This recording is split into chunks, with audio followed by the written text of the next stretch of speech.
नमस्कार मित्रांनो, लग्नानंतर होईलच प्रेम या मालिकेच्या आजच्या भागामध्ये मी तुम्हा सर्वांचे अगदी मनपूर्वक स्वागत करते। आजच्या भागामध्ये आपल्याला पाहायला मिळतं डॉक्टरना नंदिनी विचारते, डॉक्टर काय म्हणताय मग, हीच करेक्ट वेळ आहे ना की मी आई होण्याची? तर आता डॉक्टर म्हणतात, तुमचा काहीतरी गैरसमज होतोय मिसेस देशमुख, कारण तुम्हाला जी काल कोरडी उलटी झाली ती तुम्ही प्रेग्नेंट असल्यामुळे नाही तर पित्तामुळे झाली आहे। तुम्ही प्रेग्नेंट नाही आहात।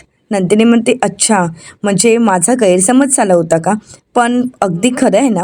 तर डॉक्टर म्हणतात की हो, मी आता चेक केलं, त्यावरून समजलं की तुम्ही प्रेग्नेंट नाही आहात। नंदिनी म्हणते, पण डॉक्टर, तर डॉक्टर म्हणतात, तुम्ही बेबी प्लॅन करताय का? तर नंदिनी म्हणते की हो, माझ्यापेक्षा माझा नवराच एक्सायटेड आहे आणि म्हणूनच आम्ही दोघांनी ठरवलं आहे की आम्हाला बाळ हवं आहे। पण डॉक्टर, मी आता वजन कमी करायचंही ठरवलं आहे, पण माझ्या या वजनाचा बाळ होण्यामध्ये काही अडथळा तर येणार नाही ना? तर डॉक्टर म्हणतात, नाही हो, तुम्ही एवढेही जाड नाही आहात की ज्यामुळे बाळ होण्यामध्ये काही अडचणी येऊ शकतात। पण त्यासाठी आपण काही टेस्ट करून घेऊयात का तुमच्या, जर तुम्हाला काही शंका असेल तर? नंदिनी म्हणते, हो हो चालेल ना, काहीच हरकत नाही। आणि म्हणूनच आता नंदिनीच्या काही टेस्ट करण्यासाठी डॉक्टर तिला तिथून घेऊन जातात। तर दुसरीकडे पाहायला मिळतं, अनिशा ज्यावेळी आनंदाची बातमी देते त्यावेळी काव्या खुश होते आणि म्हणू लागते, अनिशा अगं तू मेन्स पास झाली आहेस आणि आता तुझा इंटरव्ह्यूही झाला आहे। अनिशा अगं केवढी मोठी आनंदाची बातमी आहे आणि तू ही मला आत्ता सांगतेस? खरंच अनिशा, मी तुझ्यासाठी खूप खुश आहे, असं म्हणत काव्य अनिशाला मिठी मारते। पण अनिशा बाजूला होते आणि तिथून निघून जात असते। तर काव्य म्हणते, अनिशा नक्की तुझा काय प्रॉब्लेम आहे सांग ना? तर अनिशा म्हणते, हे पण मला तुझ्या बाबतीत बोलता आलं असतं ना तर खरंच किती छान झालं असतं ना? काव्य म्हणते, नक्की काय झालं अनिशा? तर आता अनिशा काव्याला तिच्या हातातील चुडा दाखवते आणि म्हणू लागते, काव्या, ज्या दिवशी हा चुडा तुझ्या हातात भरला गेलाय ना तेव्हापासून, असं म्हणत आता अनिशा UPSCचं पुस्तक तिच्या हातात देते आणि म्हणू लागते, हे तुझ्या हातून निष्ठच चाललंय काव्या। आता मात्र काव्या त्या पुस्तकाकडे पाहतच राहते। अनिशा तिच्याशी काहीच बोलत नाही। तर काव्या ज्यावेळी पुस्तकावर नाव पाहते तर त्यावर काव्या मोहिते असं नाव असतं। आता मात्र काव्याला ते सर्व दिवस आठवत असतात। तर दुसरीकडे हॉस्पिटलमध्ये आपल्याला पाहायला मिळतं, डॉक्टर नंदिनीला म्हणतात, आताच तुमच्या ज्या काही टेस्ट झाल्या आहेत त्याचे रिपोर्ट उद्या येतील, मी तुम्हाला फोन करून कळवेनच, पण जर तुम्हाला काही वाटलं तर तुम्ही मला नक्कीच फोन करा। नंदिनी म्हणते, थँक्यू सो मच डॉक्टर। आता हे ऐकून माझ्या नवऱ्याचा चेहरा थोडा पडेल, परंतु उद्याचे रिपोर्ट कळल्यानंतर ते खुश होतील। डॉक्टर म्हणतात, हो नक्कीच। तर आता नंदिनी त्यांना विचारते की तुमची फी? तर डॉक्टर म्हणतात, रिसेप्शनवर तुम्ही भरू शकता आणि हो, काही वाटलं तर मला नक्कीच फोन करा। आता नंदिनी रिसेप्शनजवळ येते आणि त्यांची फी देत असते। आता फी देत असतानाच नंदिनीला जीवाचा फोन आलेला असतो। नंदिनी लगेच जीवाचा फोन उचलते। तर नंदिनी जीवाला म्हणते, बोला ना जीवा। जीवा म्हणतो, आता तू बोल माझ्या बाळाच्या होणाऱ्या आईसाहेब। आता मात्र नंदिनीला काय बोलावं काहीच कळत नाही। जीवा म्हणतो, सगळं काही ओके आहे ना, ऑल ओके आहे ना, डॉक्टर काय म्हणालेत? आता नंदिनी काय बोलणार, तिला काहीच कळत नसतं। तर जीवा म्हणतो, काय झाले नंदिनी, अगं बोल ना। अगं मी तर खूप एक्सायटेड आहे, माझं बाळ मला कधी भेटणार आहे यासाठी। अगं मी माझ्या बाळावर कवितासुद्धा लिहिली आहे। नंदुडी अगं बोल ना, काय झालं, डॉक्टर काय म्हणालेत? तर नंदिनी जीवाला फोनवर काहीच न सांगता एवढंच म्हणते की जीवा, संध्याकाळी तुम्ही घरी लवकर याल का? आता मात्र जीवाला धक्काच बसतो। जीवा म्हणतो, का, काय झालंय? नंदिनी शांतच होते। तर दुसरीकडे पाहायला मिळतं, काव्य अनिशाला म्हणते, अनिशा अगं बाळा, असं काहीच नाही आहे। अगं मी सुद्धा ही एक्झाम देणारच होते, तुला माहीत आहे ना, त्यावेळी माझ्या डोक्याला लागलं होतं। पार्थ देशमुखांना वाचवताना माझ्या डोक्याला जबरदस्त मार लागला होता, मी हॉस्पिटलमध्ये होते, मग मला सांग मी परीक्षेला कशी येणार होती? तर आता अनिशा म्हणते, ते लग्ना अगोदर काव्या, परंतु मला ते तर अजिबातच आवडलं नाही आहे, त्यामुळे मला खरंच खूप वाईट वाटलं आहे आणि त्यापेक्षा वाईट तू हे जे काही करून घेतलीस ना त्यासाठी। काव्या म्हणते, अनिशा गं काय बोलतेस? अनिशा म्हणते, हो काव्य गं, तुला आठवते का? अगं IAS होणं ही तुझं सगळ्यात मोठं स्वप्न होतं आणि म्हणूनच तर मी तुला टाळत होते। काव्य म्हणते, टाळत होतीस? तर अनिशा म्हणते, हो, मी कोणाला भेटू सांग ना? या काव्याला? अगं ती काव्या मला हवी आहे जिच्यामुळे मी इन्स्पायर व्हायची, जिच्यामुळे मला हे IAS होण्याचं स्वप्न पाहण्यासारखं वाटलं, जिच्यामुळे मी IAS झाली आज, आणि आज तीच काव्य हरवली आहे। मला त्या काव्याला भेटायचं होतं ज्या काव्यामुळे मला कळालं की आपलं स्वप्न काय असायला हवं। एवढंच नाही, अगं IASच्या स्वप्नासाठी जी पेटून उठायची ती काव्य कुठे आहे? काव्य ग, तुला आठवतंय का, रात्री अभ्यास करत असताना मला झोप यायची, पण तुझा मात्र डोळ्याला डोळाही लागायचा नाही. तू मला उठवायचीस, अभ्यास करायला बसवायचीस. हे सगळे क्षण मला आजही आठवत आहेत काव्या.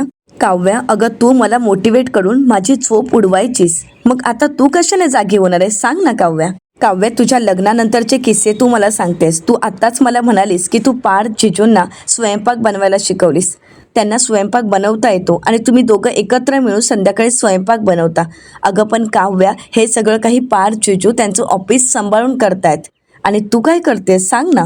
तर काव्या म्हणते अनिशा, तर अनिशा म्हणते नाही, तू 4 व्हीलर चालवायला शिकलीयस ना याचा आनंद आहे मला. पण काव्या, पण तुझ्या करिअरची गाडी कुठल्या दिशेला जाते, ती रस्त्यावर आहे की खड्ड्यात गेली आहे हे तरी एकदा बघ ना वळून. अभ्यास करताना माझा आणि स्वतःचा मोबाईल स्विच ऑफ करून ठेवणारी काव्या आता कपल रील्स बनवते आणि काय तर म्हणे 90,000 वगैरे लाईक, वा वा असं म्हणत आता अनिशा काव्यासाठी टाळ्या वाजवते, कारण अनिशाला काव्याचं हे रूप अजिबातच आवडलेलं नसतं. ठीक आहे काव्या, बनव तू रील्स, तुमचं काय बाबा, तुमचे फॅन्स सुद्धा खूप आहेत, करतील तुम्हाला लाईक. पण काव्या, एक गोष्ट विसरू नकोस, आता तुला लाईक व्हायचं आहे की लायक व्हायचं आहे हे तुझं तूच ठरव. अनिशाच्या या बोलण्यामुळे काव्याला खूप वाईट वाटतं. खरं तर अनिशाने काव्याचे डोळे उघडलेले असतात. तर काव्य अनिशाला म्हणते, अनिशा तुला वाटतंय तसं अजिबातच नाहीये. मला मान्य आहे की या सगळ्यामध्ये आयशकडे दुर्लक्ष झालं आहे, परंतु अनिशा, ही गोष्ट तितकीच खरी आहे की माझं ध्येय मी विसरली नाही. तर अनिशा काव्याला म्हणते, खरंच काव्या, जर तुझं असं म्हणणं असेल की तू अजून तुझं स्वप्न विसरली नाहीस, तर माझ्या एका प्रश्नाचं फक्त उत्तर दे. काव्य, तू शेवटचं पुस्तक कधी उघडलं होतंस, आठवते तुला? आता मात्र काव्य शांतच होते, कारण अनिशाच्या या प्रश्नाचं उत्तर काव्याकडे नसतं. तर दुसरीकडे पाहायला मिळतं, आता जीवा घरी येताच नंदिनी घडलेला सर्व प्रकार जीवाला सांगते. त्यावेळी जीवा म्हणू लागतो, आपण माणसं किती भाबडी असतो ना, म्हणजे कुठलाही तर्क अगोदरच लावून मोकळे होतो. म्हणजे अगोदर आपल्याला कशाची खात्री नसते आणि तरीसुद्धा आपण त्या शेवटच्या टोकापर्यंत पोचतो. तर आता नंदिनी म्हणते, इतके का उदास होताय, इतका का चेहरा पाडताय? तर आता जीवा म्हणतो, मग मी काय करू सांग बरं. अगं अगदी मी सगळं इमॅजिन करून ठेवलं होतं, कुठपर्यंत प्लॅनिंग करून ठेवलं होतं. नंदिनी, अगं मला तरी आज असं वाटत होतं की आज सगळ्यात माझ्यासाठी आनंदाचा क्षण आहे. म्हणजे तू हॉस्पिटलमधून येशील, घरी सगळ्यांना सांगशील आणि मग मी सगळ्यांना सांगेन. तुला खरं सांगू का नंदिनी, अगं मला हे स्वतः सगळ्यांना सांगायचं होतं की माझी बायको आता आई होणार आहे आणि मी बाबा. असं हे बोलत असताना सुद्धा जीवाच्या चेहऱ्यावर खूप आनंद असतो. जीवा म्हणतो, आजच्या दिवसाची सुद्धा मी किती स्वप्न पाहिली होती. छान भला मोठा फॅमिली पॅक मागवायचा ठरवला होता आणि नंतर मरीन ड्राईव्हला, लॉंग ड्राईव्हला जायचं ठरवलं होतं. नंदिनी जीवाकडे पाहत असते, तर जीवा पुढे म्हणतो, आजवर नवरा बायको आहोत, परंतु आता आईबाबांची फेस अनुभवायची आहे, आईबाबा होणार आहोत आणि यावरच निवांत गप्पा मारायच्या होत्या. पण काय करणार. आता जीवा थोडा उदास होतो, तर नंदिनी लाड करत म्हणते, अरे माझं बाबू, काय हे, अहो उद्या रिपोर्ट येतील तेव्हा कळेलच ना, आणि अशी कुठली बॅड न्यूज मिळाली नाहीये एवढं अपसेट व्हायला. आणि आज जे केलं नाही ते उद्या करूयात, उद्या जाऊयात ना आपण फिरायला, चला चला चला, मला कविता वाचून दाखवा. तर आता जीवा म्हणतो, तू दाखवलेस का मला रिपोर्ट वाचून? नंदिनी म्हणते, अरे रिपोर्टच आज आले नाहीयेत तर मी तुम्हाला कसे देणार सांगा बरं. तर जीवा म्हणतो, रिपोर्ट उद्या ना, मग कविता सुद्धा उद्या. नंदिनी म्हणते, अहो असं कसं? तर जीवा म्हणतो, हां असंच असणार आहे. उद्याच सगळेजण अगदी डायनिंग टेबलवर मस्त जेवणासाठी एकत्र बसलेले असणार, घरात आनंदाचं वातावरण असणार आणि त्यावेळी तू आई होणार, मी बाबा होणार याच्यावर लिहिलेली ती मस्त कविता वाचून दाखवणार आहे. मग बघ सगळेजण किती खुश होतील आणि मग मात्र सर्वच जण माझी वाह करतील. असं म्हणत नंदिनी सुद्धा म्हणते वा वा आणि टाळ्या वाजवू लागते. आता नंदिनी जीवाचे लाड करते, त्याला प्रेमाने जवळ घेते. जीवाच्या चेहऱ्यावरचा आनंद पाहून नंदिनीही खूप खुश असते. तर दुसरीकडे काव्या मात्र शांतच असते. अनिशा काव्याला म्हणते, काव्या, माझ्या बोलण्यामुळे तुला वाईट वाटलं असेल, तू जर दुखावली गेली असतील ना, तर खरंच सॉरी. परंतु काव्या, मला खरंच तुझी काळजी वाटते. अगं खऱ्या मैत्रिणी असतात ना, ज्या जीवाला जीव लावतात, त्याच आपली परीक्षा घेत असतात. काव्या, अगं मला तुझ्याबद्दल खूप काही वाटतं. मला खरं तर वाटतंय, खरं तर माझी इच्छा आहे की तू नव्याने या सगळ्याची सुरुवात करावी, नव्याने या सगळ्याकडे पाहावं. आता अनिशा काव्याला तिचा आणि पार्थचा फोटो दाखवते आणि म्हणू लागते, लग्नानंतर प्रेम झालंय, आता लग्न अगोदरचं ध्येय पूर्ण कर काव्या. आता पुन्हा एकदा आयएससाठी पेटून उठ, पुन्हा एकदा आयएसच्या जोराने अभ्यास कर आणि तुझं स्वप्न पूर्ण कर. काव्या, तू आय एस होणं हे खरं तर माझं स्वप्न आहे, माझी इच्छा आहे. कारण मला तुला आय एसमध्ये पाहायचं आहे. तू आय एस झालीस तर तो माझ्यासाठी सगळ्यात आनंदाचा क्षण असेल, आनंदाचा दिवस असेल काव्या. काव्या, मी या क्षणाची वाट पाहते की ही काव्या देशमुख कधी आय एस होणार. असं म्हणत आता अनिशा काव्यासमोर बुक दाखवते. आता UPSCचं ते पुस्तक पाहून पुन्हा एकदा काव्या प्रेरित झालेली असते. पुन्हा एकदा या सगळ्या गोष्टीचा ती विचार करू लागते. तर दुसऱ्या दिवशी नंदिनी हॉस्पिटलला पोहोचलेली असते. आता नंदिनी हॉस्पिटलला आलेली असते आणि त्याचवेळी शालू नावाच्या ताई, ज्या तिला अगोदर भेटलेल्या असतात, त्यासुद्धा हॉस्पिटलला आलेल्या असतात आणि त्यांचा शेवटचा महिना चालू असतो. आता त्या चालत असताना त्यांच्या हातातील पिशवी खाली पडते. तर नंदिनी म्हणते, 1 मिनिट, तुम्ही वाकू नका, मी तुम्हाला देते. असं म्हणत नंदिनी त्या ताईंची पिशवी हातात देते आणि म्हणू लागते, तुम्ही त्याच ना, मला काल भेटला होता. तर त्या ताई म्हणतात, हो हो मीच, चिंबोरीचे सूपवाली मीच आहे ती. आता तरी बाळा सांगशील का, तुला कितवा महिना चालू आहे? नंदिनी म्हणते, तेच तर माहीत नाही आहे, त्यासाठीच मी इथे आली आहे. काही टेस्ट करायच्या होत्या, त्या केल्यात आणि त्याचा रिपोर्ट घेण्यासाठी मी आले आहे. तर आता नंदिनीला त्या म्हणतात, तरीच मी म्हणतेय की एवढी अशी छान वागतेय कशी, पण त्यानंतर तुला वाकायला जमणार नाही या. आता मात्र नंदिनी विचार करू लागते. तर त्या मावशी म्हणतात, काही काळजी करू नकोस, सगळं काही ठीक होईल. नंदिनी म्हणते, तुमचं नाव काय आहे? तर त्या म्हणतात, माझं नाव शालू तांडेल. आणि हो बाळा, तुझं नाव काय? तर नंदिनी तिची ओळख करून देते. तर त्यानंतर ताई म्हणतात, बाळा नको काळजी करूस, मी म्हणाले ना, सगळं काही चांगलं होईल आणि तुला जे हवंय तेच होईल. बरं मी येते हा. आता त्या निघून जात असतात. नंदिनी म्हणते, सावकाश, काळजी घ्या. आता त्या ताई तिथून निघून जातात. आता जीवा मात्र इतका एक्सायटेड असतो की त्याला काहीच सुचत नसतं. त्याला कधी एकदा नंदिनीचे रिपोर्ट आपल्याला कळतात असं झालेलं असतं आणि म्हणूनच जीवा लगेच नंदिनीला फोन करतो. नंदिनी पाहते तर जीवाचा फोन असतो. जीवा म्हणतो, काय झालं नंदिनी, रिपोर्ट आलेत का? नंदिनी म्हणते, अहो थांबा थोडा वेळ, मी सुद्धा त्यासाठीच हॉस्पिटलला आले ना, तुम्ही किती उतावळे व्हाल. अहो न काही खाता पिता मी हॉस्पिटलला आली आहे, तेही रिपोर्टसाठी. थांबा ना थोडा वेळ, आणि हो, रिपोर्ट मिळाल्यावर मी लगेच तुम्हाला कळवेन. असं म्हणत नंदिनी आता जीवाचा फोन ठेवते. तर त्याचवेळी रिसेप्शनवर असणाऱ्या मॅडम नंदिनीला आवाज देत म्हणतात, नंदिनी मॅडम, तुमचे रिपोर्ट आले आहेत. आता नंदिनी लगेच रिपोर्ट हातात घेते. अगोदर देवाचं नाव घेते आणि त्यानंतर नंदिनी रिपोर्ट उघडून पाहते. त्यावेळी मात्र नंदिनीला धक्काच बसतो. तिच्या पायाखालची जमीनच सरकते. तर दुसरीकडे काव्या झोपलेली असते आणि त्यावेळी तिला झोपेतही अनिशाचे शब्द आठवत असतात. अनिशाचे शब्द तिच्या कानात घुमत असतात आणि त्यामुळे तिचं मन अगदी अस्वस्थ झालेलं असतं. ती चलबिचल झालेली असते. या सगळ्यात तिला अनिशाचे प्रत्येक शब्द आठवत असतात. अनिशा काव्याला म्हणालेली असते, काव्या, ज्या दिवसापासून तू हातात चुडा भरलायस ना, त्या दिवसापासून हे पुस्तक तुझ्या हातातून निष्ठत चाललंय काव्या. जी काव्या सगळ्यांना मोटिवेट करायची, ज्या काव्यामुळे कित्येक जण इन्स्पायर व्हायचे, एवढंच काय तर ज्या काव्याने आपलं आय एस होण्याचं स्वप्न पाहिलेलं होतं, त्यासाठी ती पेटून उठायची, ती काव्या कुठे आहे? काव्या, तुला आठवतंय का, रात्री आपण अभ्यास करत असताना मला झोप यायची, पण तू मला उठवायचीस, तू मला मोटिवेट करायचीस, आणि आज मात्र तू झोपलीस. आता तुला मी जागं कसं करायचं सांग ना काव्या.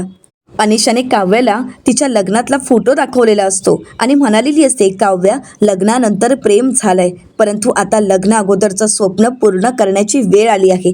तू आय एस होणं ही माझी सगळ्यात मोठी इच्छा आहे. अगं काव्या, मला तुला आय एस झालेलं पाहायचं आहे. Kavya Deshmukh, I S officer, कळतंय का तुला?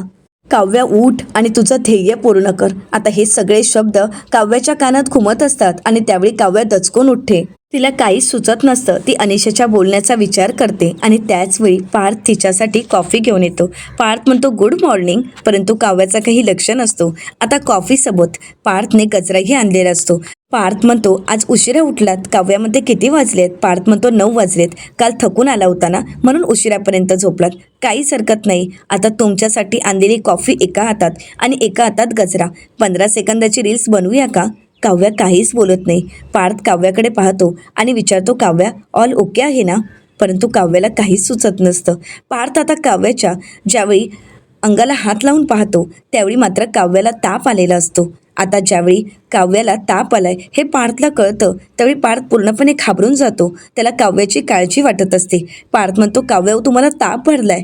आणि मात्र बोलता बोलता काव्य कधी चक्कर येऊन त्याच्यावर कोसळते त्यालाच कळत नाही. पार्थ तिला सावरतो आणि मोठ्यानेच मानिनीताईंना आवाज देत म्हणतो, आई अगं लवकर ये, काव्याला काय झालंय बघ. काव्य उठा ना. परंतु काव्य बेशुद्ध झालेली असते आणि पार्थ मात्र घाबरून गेलेला असतो. तर दुसरीकडे नंदिनी आता रिपोर्ट घेऊन खरी आलेली असते. नंदिनी मात्र ज्यावेळी तिचे रिपोर्ट पाहते त्यावेळी तिला या सगळ्यामुळे खूप वाईट वाटत असतं. ती सतत त्याच गोष्टींचा विचार करत असते आणि त्याचवेळी मानिनीताई फोनवर बोलत खाली येतात आणि म्हणतात, अरे विचार ना, अरे तू अगोदर विचारून घे बरं आणि तू पॅनिक नको होस. मानिनीताई म्हणतात, अरे मी पॅनिक होत नाहीये, पण तू अगोदर विचारून तरी घे. पार्थ मला इतकंच सांग की डॉक्टर काय म्हणताय, तो डॉक्टरांना विचार, सगळं काही रितसर व्यवस्थित विचार आणि मग मला सांग बाबा, आणि आता कोणतीही गोष्ट लपवू नका हा, असं म्हणत मानिनीताई पार्थला काव्याची काळजी घ्यायला सांगत असतात. तर मानिनीताई फोन ठेवताच नंदिनी विचारते, काय झालं आई, काय म्हणत होते पार्थ. तर आता मानिनीताई म्हणतात, अगं परवा तुला उलट्या झाल्यात आणि आज काव्याला चक्कर आली. आता हे ऐकल्यानंतर नंदिनीला धक्काच बसतो. नंदिनी म्हणते, काय, कधी. तर मानिनीताई म्हणतात, तेच तर काही कळत नाहीये की हे सगळं काही कशामुळे झालंय तिला. पण तू काळजी करू नकोस, पार्थ आहे तिच्यासोबत, डॉक्टर आहेत तेथे. आता पार्थ डॉक्टरांना विचारेल आणि आपल्याला सांगेल. आता पार्थ काय सांगतो याची वाट पाहायला हवी, कारण जोपर्यंत पार्थ आपल्याला काही सांगत नाही तोपर्यंत आपल्यालाही काही कळणार नाही. आता मानिनीताई नंदिनी या दोघांनाही आता काव्याची काळजी वाटत असते. आता डॉक्टर पार्थला म्हणतात, मिसेस देशमुखांनी कसला तरी ट्रेस घेतला आहे. पार्थ म्हणतो, ट्रेस. तर डॉक्टर म्हणतात की हो, आता त्यांच्या सगळ्या टेस्ट चालू आहेतच, परंतु मी तुम्हाला एक गोळी लिहून देते, जर गरज वाटली ती तर त्यांना द्या. पार्थ म्हणतो, थँक्यू. परंतु पार्थलाही आता काव्याची काळजी वाटत असते. तर दुसरीकडे नंदिनी रिपोर्ट घेऊन बसलेली असते आणि तिच्या डोळ्यात मात्र अश्रू असतात, कारण सतत नंदिनीला जीवाचं ते बोलणं, त्याचं ते खुश होणं आठवत असतं. जीवा इतका खुश असतो आणि नंदिनीला म्हणतो, म्हणजे छोटी नंदुडी येणार आहे तर, असं म्हणत तो नंदिनीला म्हणतो, आता तू आई आणि मी बाबा होणार आहोत. तर त्यानंतर जीवा नंदिनीला म्हणालेला असतो, मी खरंच माझ्या बाळासाठी खूप एक्सायटेड आहे, कारण पार्थ दादा आणि मी चाळीत वाढलो. बाबांनी आम्हाला कशाचीच कमतरता भासू दिली नाही. परंतु त्यावेळी बाबांचा पगारसुद्धा जेमतेम होता. त्यावेळी बाबा म्हणायचे की प्रत्येक गोष्ट लगेच नाही मिळू शकत, पण ते आम्हाला द्यायचे हा. पण तशी वेळ मला माझ्या बाळावर यायला द्यायची नाहीये. मला त्याला काहीच कमी पडू द्यायचं नाहीये. म्हणजे माझं बाळ ज्या गोष्टीवर हात ठेवेल, ज्या वस्तूवर हात ठेवेल, ती वस्तू त्या क्षणी मला द्यायची आहे. म्हणजे क्रिकेटच्या बॅटवरची किंमत बघून ती बॅट पुन्हा त्या जागेवर ठेवायची नाहीये, तर ती माझ्या बाळाला द्यायची आहे. मी खूप स्वप्न पाहिली आहेत माझ्या बाळासाठी. माझ्या बाळाने ती बॅट तिथे ठेवलेली मला नाही आवडणार, तर त्याच बॅटने त्याने सिक्सर मारायला हवा आहे. सर्व बोलणं नंदिनीला आठवत असतं आणि जीवाचे ते स्वप्न नंदिनीच्या समोर असतं. परंतु आता मात्र नंदिनीला खूप वाईट वाटतं, तिला खूप रडायला येत असतं आणि त्याचवेळी जीवा नंदिनीसाठी जेवण घेऊन येतो. जीवा म्हणतो, काय झालंय मॅडमचं काही माहीत नाही. आई मला म्हणाली की तू दुपारीसुद्धा काही खाल्लं नाही आहेस आणि आत्तासुद्धा काही खाल्लं नाही आहेस, म्हणूनच मी तुझ्यासाठी जेवण घेऊन आलो आहे. काय झालंय मॅडम, मला असं वाटतंय की क्लिनिकच्या बाहेर खूप छान पाणीपुरी मिळते आणि तिथे तुम्ही चांगलीच पाणीपुरी हादडलेली दिसते, आवडती का म्हणून. नंदिनी म्हणते, नाही तसं काहीच नाही. जीवा म्हणतो, मला माहीत आहे तू तसं काहीही करणार नाहीयेस, मग तू जेवत का नाही आहेस, बरं तू जेवण घे. तर नंदिनी म्हणते, नाही नको, मला नको आहे. तर जीवा म्हणतो, जेवून घे, कारण मला रिपोर्टसुद्धा ऐकायचे आहेत. आता मात्र नंदिनीला धक्काच बसतो. जीवा म्हणतो, काय झालं, रिपोर्ट आणले आहेस ना. नंदिनी म्हणते, नाही, आज रिपोर्ट नाही मिळालेत. जीवा म्हणतो, काय. तर नंदिनी म्हणते की हो, टेक्निकल प्रॉब्लेम्समुळे. जीवा म्हणतो, बरं ठीक आहे, आज नाही तर उद्या मिळतील, पण तू तर जेवून घे. नंदिनी म्हणते, नाही मला जेवण नको आहे. जीवा म्हणतो, प्लीज माझ्यासाठी पण तुला जेवावंच लागेल. असं म्हणत जीवा म्हणतो, चल आज तर मी तुला जीवा स्टाईलने भरवतो. असं म्हणत जीवाने आता नंदिनीला घास भरवायला घेतलेला असतो, पहिला घास बाळाचा. आता ज्यावेळी जीवा असं बोलतो त्यावेळी मात्र नंदिनीचे अश्रू अनावर होतात आणि मात्र जीवाला काहीच कळत नाही. जीवा जेवणाचं ताट बाजूला ठेवतो. नंदिनी लगेच जीवाच्या कुशीत शिरते आणि खूप रडू लागते. तिचे अश्रू अनावर होतात. तिला सावरणंही कठीण झालेलं असतं, पण जीवा तिला सावरत असतो. काय झालं हे जीवालाही कळत नसतं. फक्त नंदिनी रडत असते, ती काहीच बोलत नाही. मग जीवा तिला विचारण्याचा प्रयत्न करतो की नंदिनी नक्की काय झाले, तू का रडतेस. तर दुसरीकडे पार्थ सुद्धा काव्याला हाच प्रश्न विचारतो, काव्या काय झालंय. तो काव्याला जवळ घेतो, सावरतो आणि म्हणू लागतो, काव्या मला खरं सांगा, तुम्ही कसला ट्रेस घेतलाय. काव्या, व काही झालंय का. पण काव्याला काय बोलावं काहीच कळत नसतं. तर पार्थ म्हणतो, काव्या, तुम्हाला सांगितलं होतं ना की आपण दोघांनीही एकमेकांपासून काहीच लपवायचं नाही. हात भी नाही छोडेगा और साथ भी नाही छोडेगा. तर काव्या म्हणते, हो देशमुख. तर पार्थ म्हणतो, मग काय झाले असं, मुळू रडणारी माझी मांजर. तर पार्थला असं बोलताना ऐकून काव्या म्हणते, अनिशा सुद्धा हेच म्हणाली, ती सुद्धा असंच म्हणाली मला. खरं सांगू का, न हात लावता कानाखाली मारणं काय असतं ना, हे आज मला अनिशाने दाखवून दिलं. तिच्या प्रत्येक बोलण्याने, प्रत्येक शब्दाने माझ्या काळजावर फक्त वार होत होते. पण ती सुद्धा काही चुकीचं बोलत नव्हती, ती सुद्धा योग्यच बोलत होती. तिला सुद्धा असंच वाटतंय की ध्येयाने पछाडलेली काव्या कुठे आहे, जिने आतापर्यंत IAS होण्याचं स्वप्न पाहिलं, ती काव्या कुठे गेली आहे. तिचं मला हाच प्रश्न होता की काव्या, तुझ्यात इतका बदल कसा घडलाय. अगं, तुझ्या हातात ज्यावेळी सौभाग्याच्या बांगड्या आल्यात, सौभाग्याचा चुडा आला, तेव्हापासून तुझ्या हातातून पुस्तक मात्र निष्ठातच गेलंय. तू तुझं स्वप्न विसरत चालली आहेस आणि संसारात गुंतत चालली आहेस. पार्थ, मला सांगा, मी कायच चुकीचं करते. आणि खरंच मी या सगळ्याच्या प्रेमाच्या इतकी पुढे गेली की माझं स्वप्न मी मागेच ठेवलं आहे. देशमुख, मला सांगा, इतक्या वर्षाने जर माझ्या आयुष्यात खरं प्रेम आलं असेल आणि त्यानंतर हे लग्न, मग माझी यात काय चुकी झाली आहे. पण अनिशाचं सुद्धा काही चुकीचं नाही आहे. ती अगदी खरं बोलत होती. मी अशी नव्हती. माझ्यातली डेअरिंग, माझ्यातलं ध्येय कुठेतरी संपत चाललंय. मी माझं स्वप्न मागे ठेवत चालली आहे. परंतु नाही पार्थ, मला सुद्धा माझं स्वप्न पूर्ण करायचं आहे. मला काव्या पार्थ देशमुख IAS ऑफिसर झालेली हवी आहे आणि तेच स्वप्न मी कुठेतरी मागे टाकते. देशमुख, सांगा ना, मी काय करू.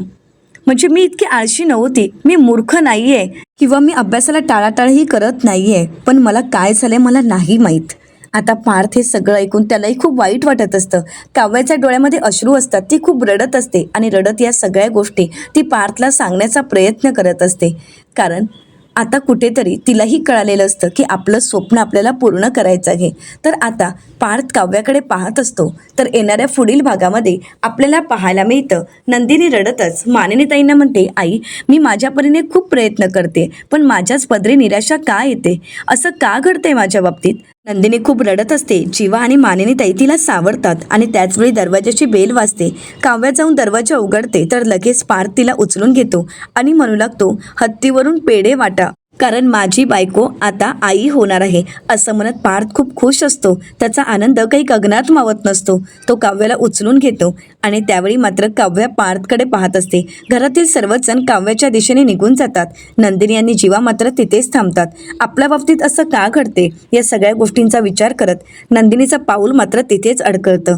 तर आता नंदिनीचं हे सत्य पार्थला कळेल का, तर काव्या आता आपल्या बाळाच्या बाबतीत काय निर्णय घेईल हे पाहणं अतिशय रंजक ठरणार आहे. मित्रांनो, अशाच मालिकांचे नवनवीन अपडेट पाहण्यासाठी चॅनलला नक्कीच सबस्क्राईब करा. आजचा व्हिडिओ तुम्हाला कसा वाटला हे कमेंट करून नक्कीच कळवा. आजचा हा व्हिडिओ आवडला असेल तर व्हिडिओला लाईक करायलाही विसरू नका. व्हिडिओ पाहिल्याबद्दल तुम्हा सर्वांचे अगदी मनपूर्वक धन्यवाद.